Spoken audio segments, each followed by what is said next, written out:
It is late. I just uploaded all these videos. Um, yeah. I invested in a tripod. Oh, I didn't mean to call you bro. I invested in a tripod or I don't even know what it is. It's kind of like a selfie stick, but it's also a tripod. But I need to buy a better one. This was $3 on the TikTok shop, and I only bought it for church camp, which I just got back from last week. I got back Friday night, really late. Oh my gosh, it's like 2 in the morning. I'm so tired. Not really. I took a really long nap, but I should be tired. I'm trying to talk myself into being tired, but it's not really working. Um, and yeah, Jasmine, I have been transformed. This last week was just so amazing. You could probably hear it in my voice a little bit. Basically, it's a little raspy and it's a little gone. But man, yeah, last week was just crazy. Going into a high school camp, I knew I was experiencing spiritual warfare.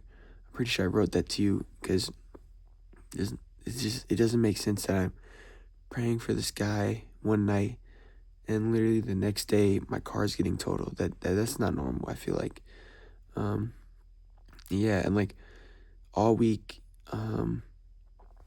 even more than a week, like last month, I've really just felt like God was moving in me and I could feel Him. If that makes sense, I could feel the Holy Spirit inside me. I felt it. I felt the presence of God a lot.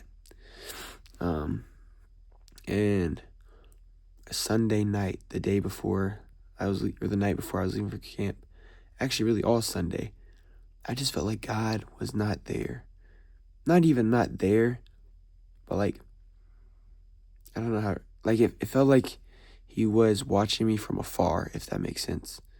It didn't really feel like He just left me, but it just felt like He was just there, but watching me from afar, almost like seeing how I would react. I think that makes sense. But yeah, I read, I prayed, I worshiped a day, and I just didn't feel anything, and it was so weird. And then Sunday night, I actually cried out to God, in my dad's garage, on my knees, begging God, what is going on, God? I don't understand why I feel like this. And then I remember what I felt like He was trying to teach me on Monday. And I feel like He really wasn't trying to teach me it on Monday. When I got in the car crash, to be quiet enough to hear what He has to say or tell me. I feel like now, when I look back on it, He was almost just reminding me, yo, Abram, you gotta shut up sometimes. And so that's what I did. And for 2 hours, I didn't get an answer. That Sunday night, I didn't get an answer, but I know patience is big, so I stayed patient. I go into camp Monday.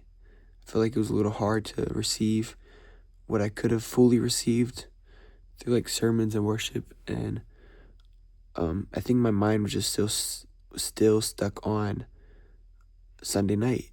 But also Monday morning, I was at Freeman Lake and I got finished reading Ephesians. I love Ephesians. It's a really, really good book. And what's crazy, I get to church camp, we're in Ephesians all week. I was like, ooh, I just freaking, yes. Right? Then this video might be long. Monday night going to Tuesday, me and my friends had stayed up. And I just felt like I was left out kind of at first.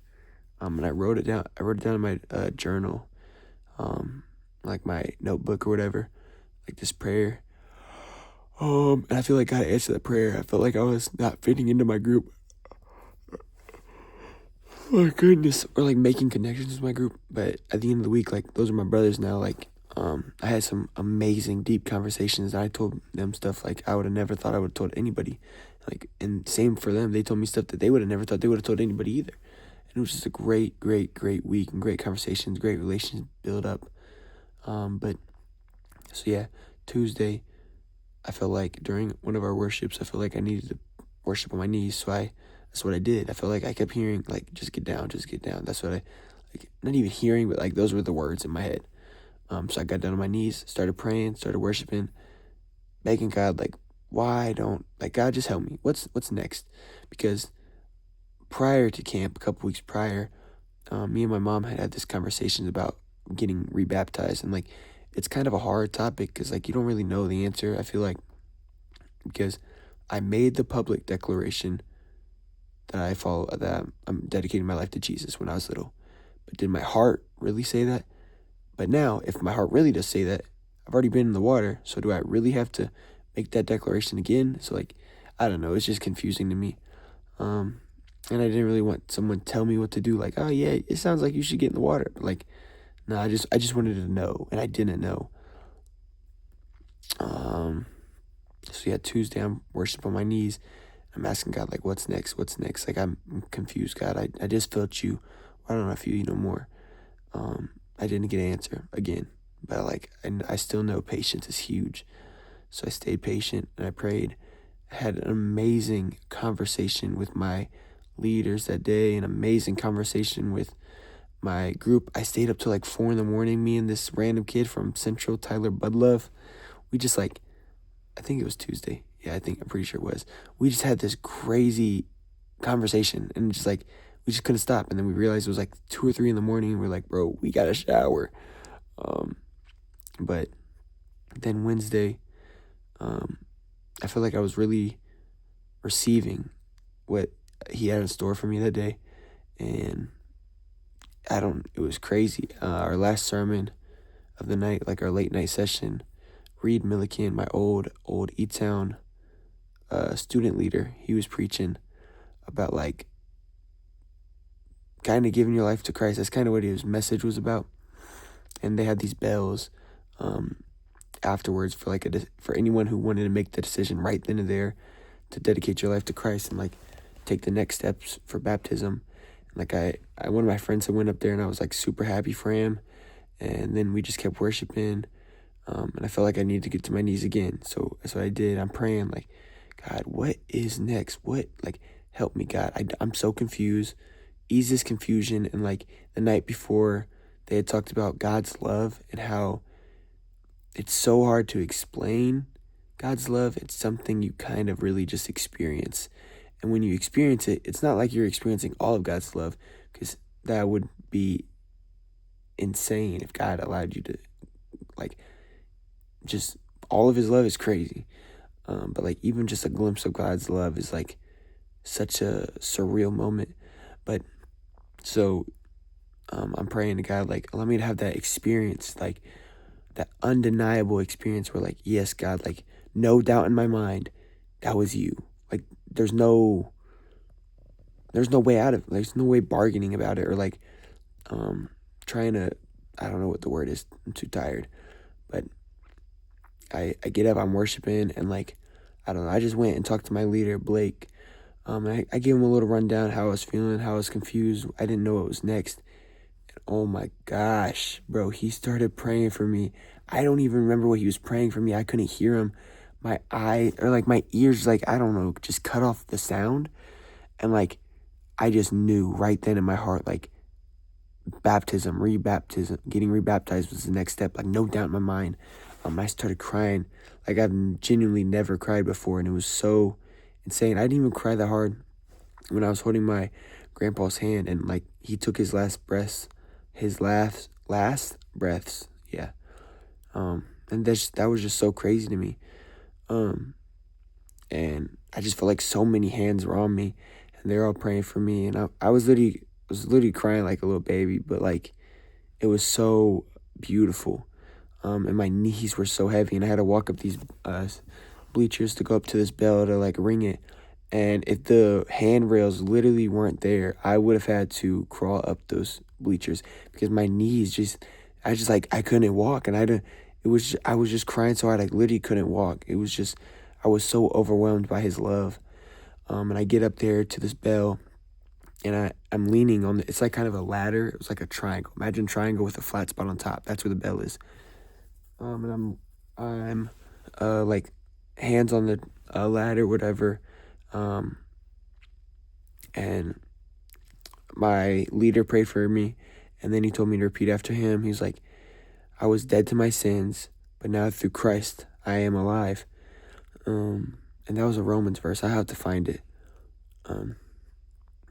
But I repeated after him and I rang the bell and like, oh my gosh, I would have fallen if that ladder wasn't there. And I literally would have fallen down like a giant flight of these bleachers. Like I would have just tumbled down all of it. Like my knees just gave out. I couldn't stand. I was crying so hard. And I later talked to my friend Jake and he was like, yeah, Abram, like we were all holding you up, bro. He's like, you just gave out. And then like I remember hugging him afterwards and like, cause he's the one who invited me to this church in the first place years and years and years ago after I was like really lost. And I was going down a pretty bad path, but I'm hugging him and I literally felt like he was holding me up. I had all my weight on him. And yeah, it was just no doubt in my mind. That was God. That was really God. So I'm getting rebaptized this next Sunday. I don't know what day. So, Alexa, what day will be in 7 days? July 13th, 2026 is on a Monday. July 13th, so it would be July 12th, because I thought it was Sunday, but it's Monday morning. But so yeah, July 12th, I'm getting baptized. And July 1st is when I experienced that. Like, it was just so undeniable and surreal. It was just so crazy.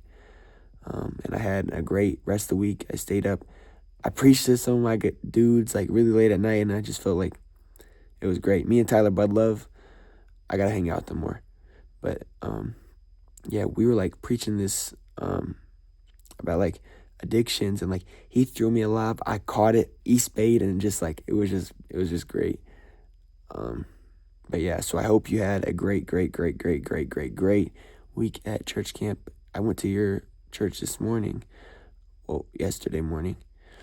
That was embarrassing. That was not embarrassing, but awkward. You guys weren't there. It was just me. I still enjoyed it, but I do wish you would have been there. Miss Kathy told me that you might not be there next Sunday.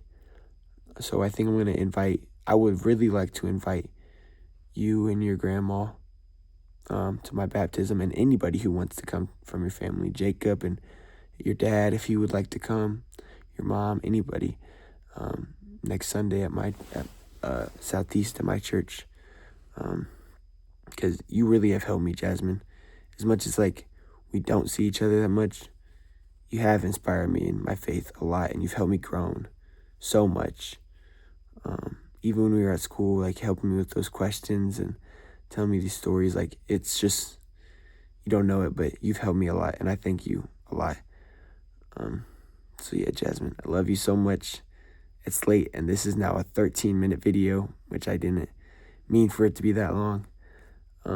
But yeah, I'm still looking for a car, and oh my gosh, car shopping is not for the weak. Every single time I show my parents a car, they're like, I don't know.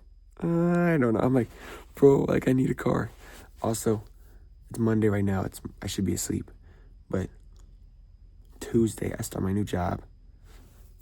Super excited for it. They want me working Monday, Tuesday, Wednesday, Thursday, Friday, I think. Or no. Tuesday through Friday. I guess I could have just said that. Not Monday, but Tuesday through Friday. You know what I'm trying to say. My words aren't wording. Also, the Hardin County Fair is this week. Maybe I'll try to text Jacob if I go up there. I would love to just see you, Jasmine. I just miss you so much. Yeah. I think I'm gonna tell you about this YouTube channel through a letter. So I won't know if you watch them or not. Maybe you are watching, maybe not. If you are, I don't know. But yeah, I love you, Jasmine. I'm gonna get some sleep. Bye-bye.